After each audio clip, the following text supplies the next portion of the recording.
अस्सलामु अलैकुम वरहमतुल्लाहि वबरकातुहू।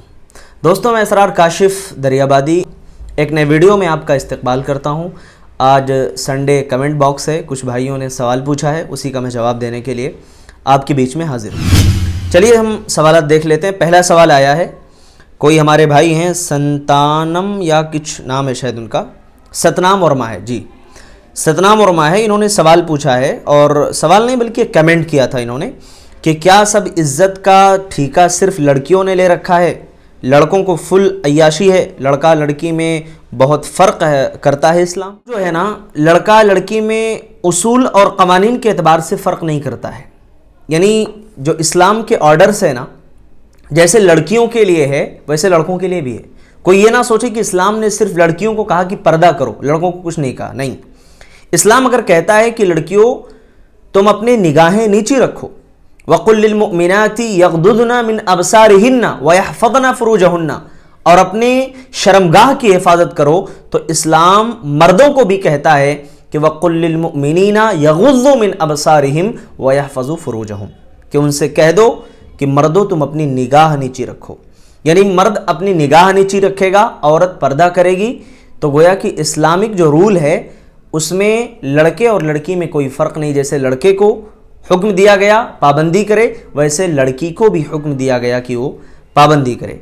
ठीक है, इसमें ये कोई बात नहीं होगी कि लड़कों को पूरी आज़ादी अय्याशी करने की, कुछ भी करें, कहीं भी जाएं, क्या भी करें, कोई मसला नहीं। उसके बाद इन्होंने दूसरा सवाल पूछा है, कहा कि मैं भी एक हिंदू हूँ और 6 महीने से मैं देख रहा हूँ कि यूट्यूब पर लाखों वीडियोस दिख रहे हैं जिसमें मुस्लिम लड़के हिंदू लड़कों से शादी कर रहे हैं, और ये सब इतना ज़्यादा क्यों हो रहा है, बट लड़की बहुत खुश है हिंदुओं के साथ। यहाँ पर मैं आपको एक बात ये बता दूँ कि ऐसा इसलिए हो रहा है क्योंकि जो नफ़रत फैलाने वाली तंजीमें हैं, नफ़रत को प्रमोट करने वाली और समाज व माशरे के अंदर बदअमनी फैलाने वाली तंजीमें हैं, वो पूरी प्लानिंग के साथ ये काम कर रही हैं। और एक नहीं, सैकड़ों वाक़यात आपको ऐसे मिल जाएंगे जहां पर आपको ऐसा दिखेगा कि मुस्लिम बच्चियों ने गैर मुस्लिम, नॉन मुस्लिम बच्चों के साथ शादी की, फिर उसके बाद मामला बिगड़ गया। तो ये बात कहना और ये दावा करना जाहिर है कि इलॉजिकल है कि कोई भी यानी मुस्लिम लड़की किसी यानी नॉन मुस्लिम बच्चे के साथ शादी कर रही है तो बहुत ज़्यादा खुश है, उसकी ज़िंदगी में कोई प्रॉब्लम नहीं। मैं इस्लामिक यहाँ पर एक स्टेटमेंट आपको देना चाहूँगा। इस्लाम कहता है कि कोई भी मुसलमान लड़की किसी नॉन मुस्लिम लड़के के साथ शादी करती है, उसकी शादी नहीं होगी। कोई भी नॉन मुस्लिम लड़की किसी मुस्लिम लड़के के साथ शादी करती है, उसकी भी शादी नहीं होगी, निकाह जायज़ नहीं होगा। इस्लाम ये कहता है। तो इस्लामिक रूल को हमें और आपको पढ़ना चाहिए। चलें तीसरे सवाल की तरफ चलते हैं। ये कहा है पुनीत शर्मा कोई है, इन्होंने कहा कि हिंदू बॉय कभी भी धोखा नहीं देते, है ना, ऐसा करने। उसके बाद इन्होंने क्या लिखा भाई समझ में नहीं आ रहा मुझे, करने से ज़्यादा हो रहा है। क्या ज़्यादा हो रहा है मुझे तो नहीं मालूम भाई। ये दावा आप मत करें, हिंदू बॉय धोखा नहीं, धोखा न दे, कुछ भी ना करे, कोई मसला नहीं है। वो अपने घर में जाकर के उसको रानी बना करके रखे, कोई मसला नहीं। लेकिन इस्लाम जो कहता है ना, इस्लाम कहता नहीं, उसकी शादी ही नहीं होगी, फिर उससे पैदा होने वाला जो बच्चा है वो जायज़ भी नहीं रहेगा। ये इस्लामिक रूल है, ये मैं अपनी तरफ से नहीं बोल रहा हूँ। तो जो लोग लव जिहाद का नारा लगाते हैं और इस्लाम को बदनाम करना चाहते हैं, उनको मैं बता दूं कि इस्लाम के अंदर लव जिहाद नाम की कोई भी चीज़ नहीं है। इस्लाम तो प्यार की बात करता है, अमन की बात करता है, लेकिन इस्लाम कहता है कि नहीं, निकाह से पहले कोई लव नहीं, कोई प्यार नहीं, जो भी है निकाह के बाद है। तीसरा सवाल नहीं है, बल्कि ये कहें कि मतलब एक एतराज़ है, तंज़ है एक। ये सनातनी संस्कार बोल करके कोई साहब हैं, इन्होंने कहा कि आपने उस लड़की का इंटरव्यू तो स्क्रीन में दिखाया, पर स्क्रीन में ये नहीं दिखाया कि टाइम्स ऑफ इंडिया के कौन से तारीख़ में 40,000 मुस्लिम लड़कियों ने गैर मुस्लिम बनने की बात कही है। मैं बहुत ढूंढी पर मुझे नहीं मिला, और कितना भी सफाई दें, कितने सफाई से आप लोग झूठ बोल देते हो। हाँ, ये बात तो आपने बहुत अच्छी कही है, किसी भी लेवल तक जा सकते हो। जी हाँ, देखें اسلام کو پروف کرنے کی ضرورت نہیں میرے بہن. اسلام آفتاب جو ہوتا ہے نا، روشنی، وہ بتانے کی ضرورت نہیں پڑتی کہ روشنی ہے، وہ خود اپنے وجود کا ثبوت دیتا ہے. ٹائمز آف انڈیا کی جو رپورٹ میں نے آپ کو بتائی تھی، گوگل پہ آپ سرچ کریں، اگر آپ پڑھی لکھی ہیں آپ سرچ کر سکتی ہیں، کوئی مسئلہ نہیں ہے. ٹائمز آف انڈیا کی رپورٹ کے مطابق اور سچر کمیٹی کی رپورٹ کے مطابق آج کے ڈیٹ میں اگر آپ سرچ کریں گے تو یہ تعداد لاکھوں میں جا چکی ہے پچھلے 3 یا 4 سالوں کے بیچ میں. اور یہ میں ہوا میں بات نہیں کر رہا ہوں، آپ خود دیکھ سکتے ہیں.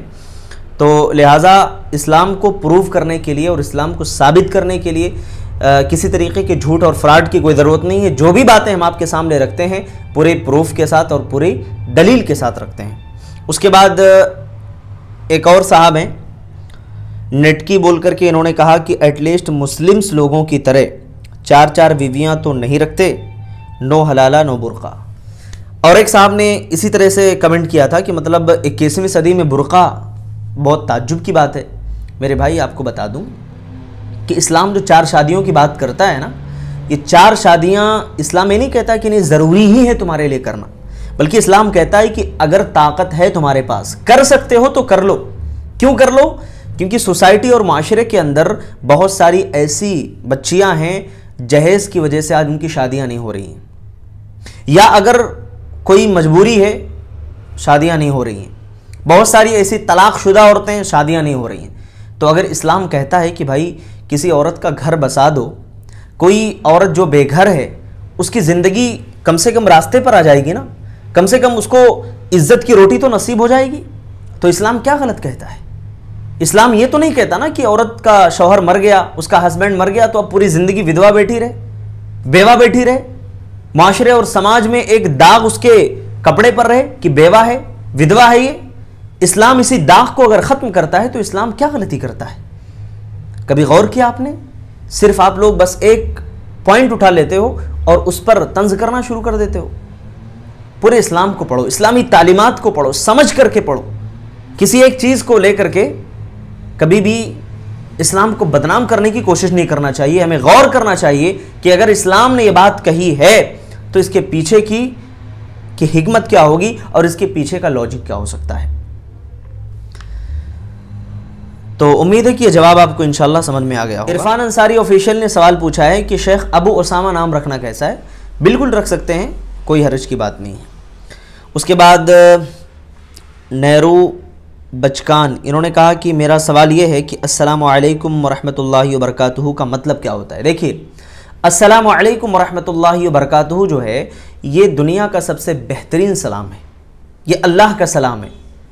السلام سلامتی کے معنی میں، السلام کے معنی ہوتے ہیں سلامتی، یعنی جب ہم کسی سے سلام کرتے ہیں تو گویا کہ اس کو ہم سلامتی کی دعا دیتے ہیں. السلام علیکم، تمہارے اوپر سلامتی ہو، ورحمۃ اللہ وبرکاتہ، اور اس کی رحمتیں ہوں، اللہ کی برکتیں تمہارے اوپر نازل ہوں. جب یہ سلام ہم کرتے ہیں تو اس کا مطلب یہ ہوتا ہے کہ بھائی میرے دل میں تمہارے تعلق سے کوئی بغض نہیں ہے، کوئی کینہ نہیں ہے، کوئی حسد نہیں ہے. یعنی وہ بات ہم اس کے سامنے واضح کر دیتے ہیں، اور سامنے والا جب سلام کا جواب دیتا ہے تو وہ بھی گویا کہ کہتا ہے بھئی میرے دل میں بھی تمہارے لیے کوئی کینہ نہیں، کوئی کپٹ نہیں ہے، میرا دل بھی تمہارے لیے صاف ہے. اسی لیے اگر کوئی مسلمان دوسرے مسلمان سے بات کرنا بند کر دے تو 3 دن تک پرمیشن ہے کہ بات نہیں کر سکتا، لیکن اس کے بعد کہا کہ پھر جو سلام کرنے میں پہل کرے گا وہ سب سے زیادہ بہتر ہے، اچھا ہے. تو یہ اسلام کی تعلیم ہے. یہ کچھ سوالات تھے میرے بھائی، اور بھی لوگ اگر سوالات پوچھنا چاہتے ہیں تو انشاءاللہ آپ لوگ کمنٹ کر کے اپنے سوالات پیش کر سکتے ہیں. میں نے کچھ چنندہ کمنٹس جو تھے اس کو میں نے لیا وہاں سے. آپ لوگ بھی اگر پوچھنا چاہتے ہیں یا کسی کے سوالات اگر چھوٹ گئے ای میل کر سکتے ہیں انشاءاللہ، تو میں آپ کے جو بھی مناسب سوالات ہوں گے اس کا جواب دینے کی کوشش کروں گا. اس ویڈیو کو لائک کر دیں، چینل کو سبسکرائب کر لیں، اور پھر انشاءاللہ ملتے ہیں اگلی ویڈیو میں. السلام علیکم ورحمۃ اللہ وبرکاتہ.